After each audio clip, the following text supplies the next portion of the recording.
बुलेटिनची सुरुवात करूया महत्त्वाच्या राजकीय बातमीने। अमरावती महापालिकेत ठाकरे सेना आणि मनसेची युती पाहायला मिळते। मनसेचे शहर प्रमुख धीरज तायडे यांनी स्वतः माहिती दिली आहे। जागा वाटपासंदर्भात दोनही पक्षाकडून चर्चा सुरू असल्याची महत्त्वाची माहिती।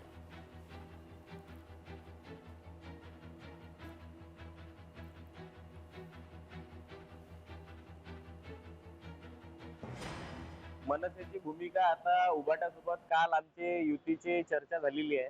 चर्चा सकारात्मक राहिलेली आहे। आमचे मनसेचे नेते राजूदादा उंबरकर हे इथे आले होते। पहिले आमचे महाराष्ट्र नवनिर्माण सेना ऑफिसला त्यांचं आमची मीटिंग झाली।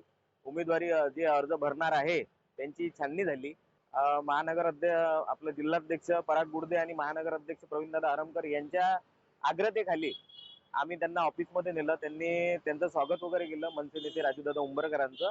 तिथे आमची बैठक झाली। बैठकीमध्ये सकारात्मक भूमिका मिळाली की आपण आपल्या पद्धतीने आपण स्थानिक लेवलवर आपण युती करायची आणि सकारात्मक चर्चा होती आणि त्यांनी पण या गोष्टीला मान्य दिलं।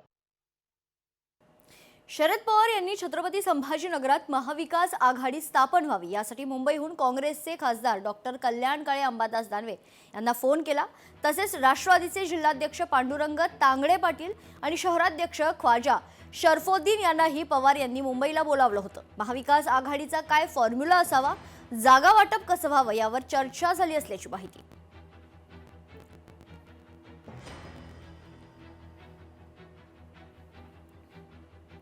भारतीय जनता पक्ष आणि राष्ट्रवादीला मीरा भाईंदरमध्ये मोठा धक्का बसलाय। आझाद पटेल आणि संदीप तिवारी ठाकरे सेनेच्या वाटेवर आहेत। शेकडो गाड्यांच्या ताफ्यासह ते मातोश्रीकडे रवाना झाल्याची महत्त्वाची अपडेट समोर येते। आता शेकडो गाड्यांच्या ताफ्यासह खरं तर हा जो ताफा आहे गाड्यांचा तो मातोश्रीकडे रवाना झालाय। भाजप आणि राष्ट्रवादीला मीरा भाईंदरमध्ये धक्का बसण्याची शक्यता आहे। महाराष्ट्राचे प्रत्येक तरुणांसाठी एक महत्त्वाचा दिवस आहे।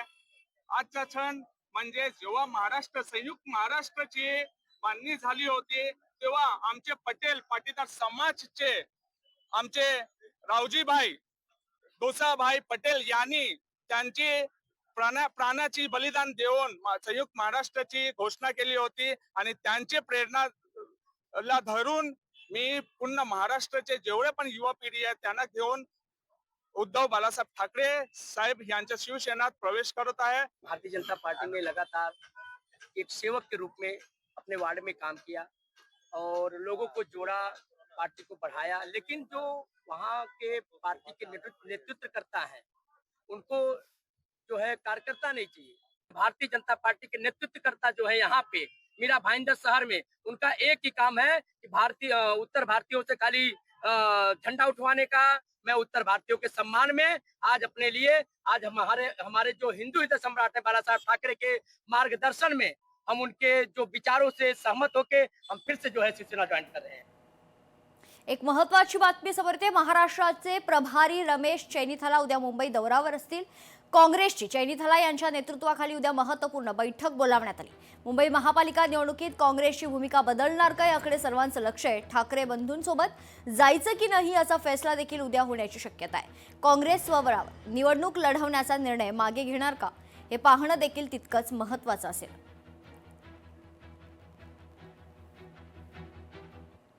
छत्रपती संभाजीनगरमध्ये महायुतीत तणाव पाहायला मिळते। मनपा निवडणुकीतील जागा वाटपावरून तणाव झालाय। शिंदे सेनेकडून 2015च्या फॉर्म्युलानुसार जागा वाटपाचा आग्रह असून 2015चा फॉर्म्युला मान्य होणार नसल्याचं भाजपचे संकेत आहेत।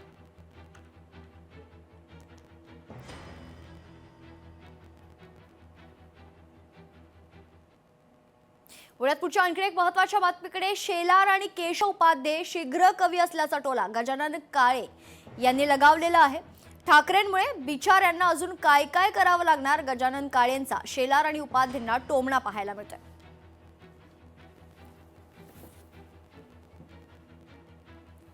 आशिष शेलार आणि केशव उपाध्ये या नेते प्रवक्त्यांचे रूपांतर शीघ्र कवीत झाल्याचं दिसतंय।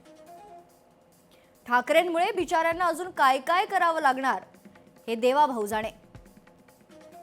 दुसऱ्या पक्षातून आलेल्यांचे लाड करत आमदार केलं गेलं, पण आमचे शीघ्र कवी केशवराव इतकी वर्ष विधान परिषदेपासून दूरच। भंडारींप्रमाणे त्यांनाही शेवटपर्यंत भंडारा लागणार नाही की काय। मागून येऊन कोणी बनेल, बनू नये म्हणजे झालं. चला हो केशवराव, टुणूक टुणूक टुणूक टुणूक. या गावचा त्या गावचा पाहुणा पक्षात आला, विधान परिषद त्याला, मंत्रीपद त्याला, काही नाही आला. असा मार्मिक टोला गजानन काळे यांनी लगावलाय. लोकशाही मराठी ऐका, पहा, जागरूक रहा.